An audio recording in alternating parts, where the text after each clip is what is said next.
Hey there, science fans! Did you know that science can be stranger than fiction? Today, we're diving into 7 amazing facts about science that will blow your mind. We'll cover everything from the speed of light to the power of your brain. Make sure you stick around until the very end because I have a special question for you that I think you'll find fascinating. Let's get started. We've all heard that the speed of light is the fastest thing in the universe, right? Well, that's true, but it's also not the whole story.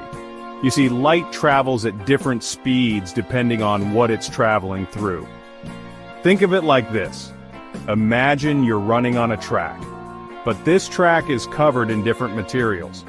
You might sprint across the smooth rubber surface, but as soon as you hit the sand pit, you'd slow down, right? Light experiences something similar. It zips along at its fastest speed, a whopping 299,792,458 meters per second when it's cruising through the vacuum of space.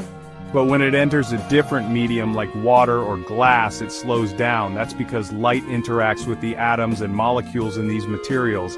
It's kind of like light is playing a cosmic game of tag, bouncing from one atom to another, which slows it down a bit. Now you might be wondering, Bill, if light slows down in water, why doesn't the ocean look like it's in slow motion? That's a great question. The speed of light is still incredibly fast, even when it's slowed down by water. Plus, our eyes and brains aren't equipped to perceive those tiny changes in speed. We're used to seeing light travel at its usual pace, so even when it's a bit slower, we don't really notice the difference. Have you ever seen water boil and freeze at the same time? It sounds impossible, like something out of a science fiction movie, but I promise you, it's real. It's called the triple point, and it's one of the coolest things about water. You see, water exists in 3 states: solid ice, liquid water, and gas, steam. Normally it can only be in one of these states at a time. But under very specific conditions of temperature and pressure, water can exist in all 3 states simultaneously. Imagine a container of water that's been carefully controlled to reach a temperature of exactly 0.01 degrees Celsius, that's just a hair above freezing, and a pressure of about 6.1 millibars. That's about 1% of the air pressure we experience at sea level. At this precise point, known as the triple point, the water molecules are going wild. Some are slowing down and arranging themselves into a crystalline structure, forming ice. Others are jiggling around, flowing past each other as liquid water, and still others are zipping around with so much energy that they escape into the air as water vapor. It's like a 3-ring circus of water molecules, all performing their own unique acts at the same time. Now, you won't find water at its triple point just hanging out in nature. It takes some pretty precise laboratory conditions to create this delicate balance. You know how much I love bananas. They're a great source of potassium, which is important for muscle function. But here's a fun fact. Bananas are slightly radioactive. Now, before you swear off this delicious fruit forever, let me explain. The radioactivity in bananas comes from a naturally occurring isotope of potassium called potassium-40. An isotope is like a variation of an element with a different number of neutrons.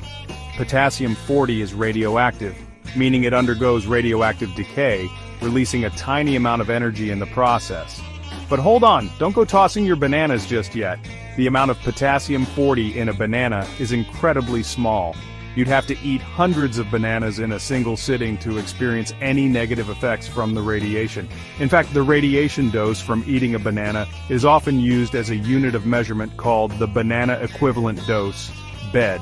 It's a fun and relatable way to compare the relative risk of different sources of radiation. So, the next time you enjoy a banana, remember that you're not just getting a healthy snack. You're also ingesting a tiny, harmless dose of radioactivity. It's just one of the many fascinating ways that science is all around us, even in our food. Chapter 4. Speaking of bananas, did you know that we share about 50% of our DNA with them? I know, it sounds bananas, but it's true. And it's a testament to the interconnectedness of all living things.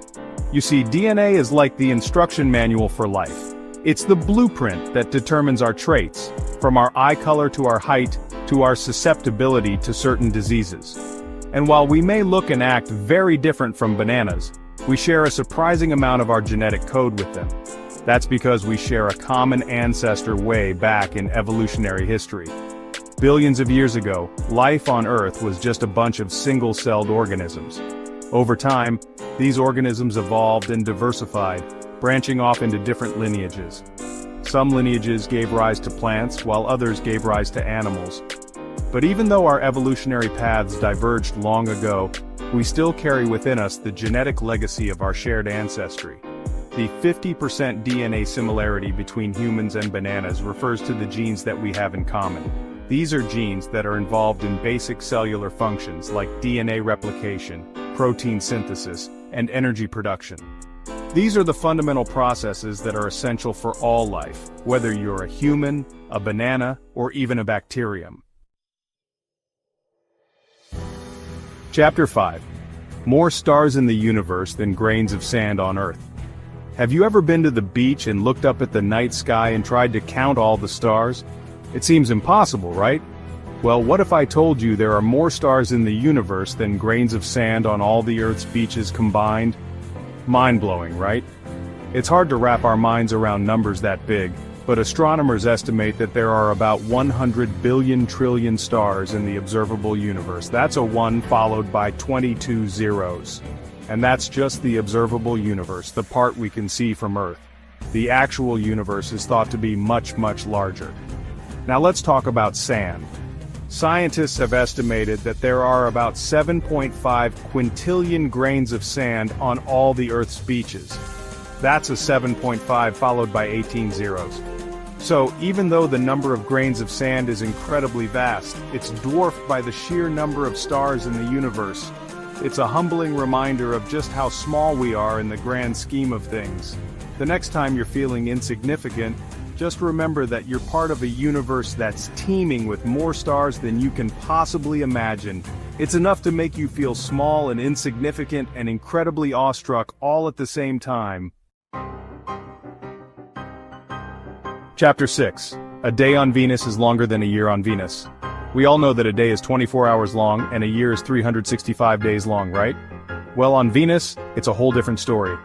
Venus rotates so slowly that a single day on Venus is longer than its entire year. How crazy is that? Here on Earth we spin on our axis relatively quickly, completing one rotation in about 24 hours. This rotation is what gives us day and night. Venus, on the other hand, takes its sweet time to rotate. In fact, it takes about 243 Earth days for Venus to make one full rotation. That means a single day on Venus lasts longer than it takes for Venus to orbit the Sun. Speaking of orbiting the Sun, Venus takes about 225 Earth days to complete one orbit, so a year on Venus is shorter than a day on Venus. It's enough to make your head spin. This bizarre phenomenon has some fascinating implications for our understanding of planetary motion. Scientists believe that Venus's slow rotation may be due to a massive collision early in its history. Imagine another planet, perhaps even larger than Venus, slamming into it billions of years ago. This impact could have significantly slowed down Venus's rotation, giving it the incredibly long day-night cycle it has today. Chapter 7. Your brain generates enough electricity to power a light bulb. Your brain is an amazing organ. It's the command center of your body, controlling everything you do from breathing and blinking to thinking and feeling. And get this, your brain generates enough electricity to power a small light bulb. It's true, your brain is made up of billions of neurons, which are specialized cells that communicate with each other using electrical and chemical signals. When these neurons fire, they generate tiny electrical impulses. Now, a single neuron firing doesn't produce a lot of electricity. But when billions of neurons fire together in synchrony, they generate a surprising amount of electrical activity. This electrical activity can be measured using a device called an electroencephalogram, or EEG. An EEG measures the electrical activity in the brain using electrodes placed on the scalp.